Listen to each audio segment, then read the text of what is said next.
Hello friends, આજે હું તમારી સાથે શેર કરીશ ઉનાળામાં શરીરને ઠંડક આપતું વરિયાળીના શરબતની રેસીપી. તો આ શરબત બનાવવા માટે આપણે ના તો ચાસણી લેવાની ઝંઝટ થશે કે ના તો શરબતનું સિરપ તૈયાર કરવું પડશે. બસ વરિયાળી અને સાકર સાથે આપણે શરબતનું એક પ્રીમિક્સ તૈયાર કરશું, જેને તમે બનાવીને લાંબા સમય સુધી સ્ટોર કરી શકો છો. અને પછી જ્યારે શરબત બનાવવું હોય ત્યારે શરબતના પ્રીમિક્સને પાણી કે પછી દૂધમાં એડ કરીને શરબતને ફક્ત 2 મિનિટમાં તૈયાર કરી શકો છો. તૈયાર થતું આ શરબત ટેસ્ટી હોવાની સાથે ઉનાળામાં શરીરને લૂથી બચાવે છે અને ઠંડક અને રાહત આપે છે, જેને એકવાર ચોક્કસથી ટ્રાય કરવા જેવું છે. તો ચાલો રેસીપી શરૂ કરીએ. શરીરને ઠંડક આપતું વરિયાળીનું શરબત બનાવવા મેં 1 કપ અને વજનમાં 100 ગ્રામ જેટલી લીલી વરિયાળી લીધેલી છે. તેને શેકવા માટે પેનમાં એડ કરી દઈએ.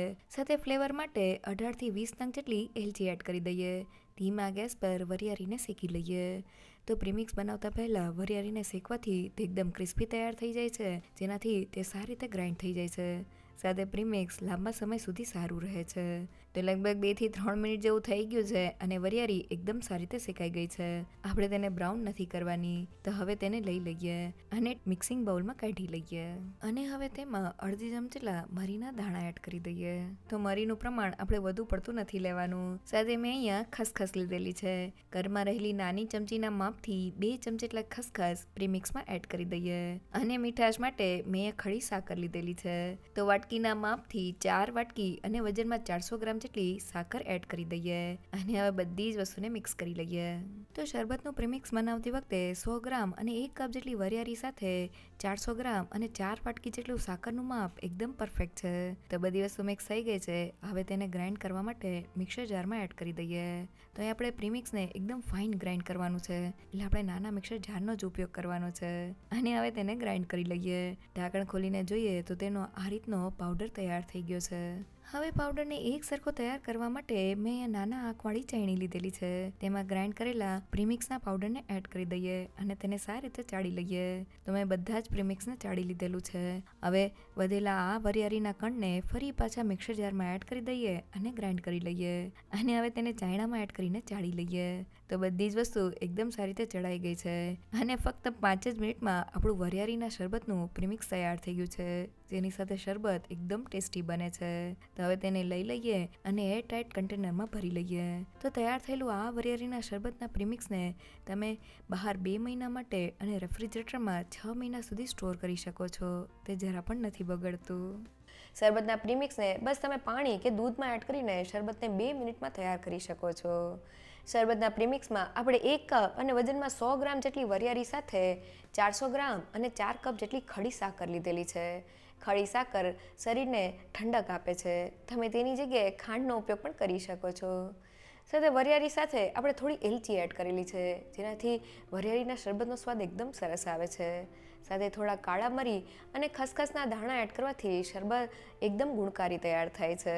તો હવે પ્રીમિક્સ સાથે ફટાફટ શરબત બનાવી લઈએ. હવે 1/2 લીટર અને 500 ml દૂધ સાથે વરિયાળીનું શરબત બનાવવા 1/2 કપ અને 8 મોટી ચમચી જેટલું શરબતનું પ્રીમિક્સ એડ કરી દઈએ. તેમાં 500 ml જેટલું ઠંડુ દૂધ એડ કરી દઈએ અને તેને મિક્સ કરી લઈએ. તો રેગ્યુલર 1 ગ્લાસમાં 2 મોટી ચમચી જેટલા શરબતના પ્રીમિક્સનું માપ એકદમ પરફેક્ટ છે. તો બધી વસ્તુ મિક્સ થઈ ગઈ છે. હવે મેં અહીંયા 1/4 કપ જેટલા પલાળેલા સબ્જા સીડ્સ એટલે કે તકમરિયા લીધેલા છે. સાથે થોડા બરફના ટુકડા એડ કરીને તેને મિક્સ કરી લઈએ. તો બધી વસ્તુ મિક્સ થઈને આપણું એકદમ ટેસ્ટી વરિયાળીનું દૂધ સાથેનું શરબત તૈયાર થઈ ગયું છે. તો હવે તેને ગ્લાસમાં સર્વ કરી લઈએ અને ઉપરથી થોડી બદામ અને પિસ્તાની કતરન એડ કરી દઈએ. હવે પાણી સાથે વરિયાળીનું શરબત બનાવવા 1/2 કપ અને 8 મોટી ચમચી જેટલું શરબતનું પ્રીમિક્સ મિક્સિંગ બાઉલમાં એડ કરી દઈએ.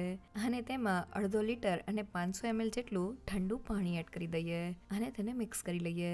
તો શરબતનું પ્રીમિક્સ એકદમ ફટાફટ પાણીમાં ઓગળી જાય છે. તો બધી વસ્તુ મિક્સ થઈ ગઈ છે. હવે શરબતમાં બરફના ટુકડા એડ કરી દઈએ અને તેને મિક્સ કરી લઈએ. ઠંડા વરિયાળીના શરબતને ગ્લાસમાં સર્વ કરી લઈએ. હવે એકદમ ટેસ્ટી લીંબુ વરિયાળીનું શરબત બનાવવા માટે ગ્લાસમાં 2 મોટી ચમચી જેટલું શરબતનું પ્રીમિક્સ એડ કરી દઈએ. તેમાં 1 મોટી ચમચી જેટલા તકમરિયા એટલે કે સબ્જા સીડ્સ એડ કરી દઈએ.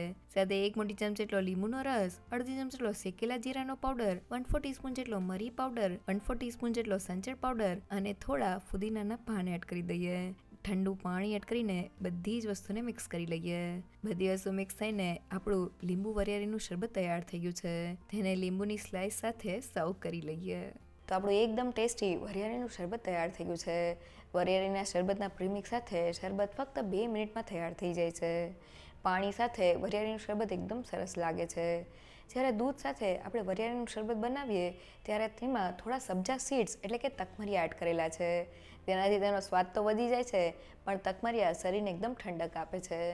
વરિયાળીના શરબતની આ રેસીપી એકવાર ચોક્કસથી ટ્રાય કરવા જેવી છે. જો તમને મારી આજની રેસીપી ગમી હોય તો મને કમેન્ટ સેક્શનમાં જરૂરથી કહેજો. સાથે મારા વિડીયોને લાઇક અને ફ્રેન્ડ્સ અને ફેમિલીમાં શેર કરજો. અને મારી ચેનલને સબસ્ક્રાઈબ કરવાનું ના ભૂલશો. તો ફરી મળીએ એક નવી રેસીપી સાથે.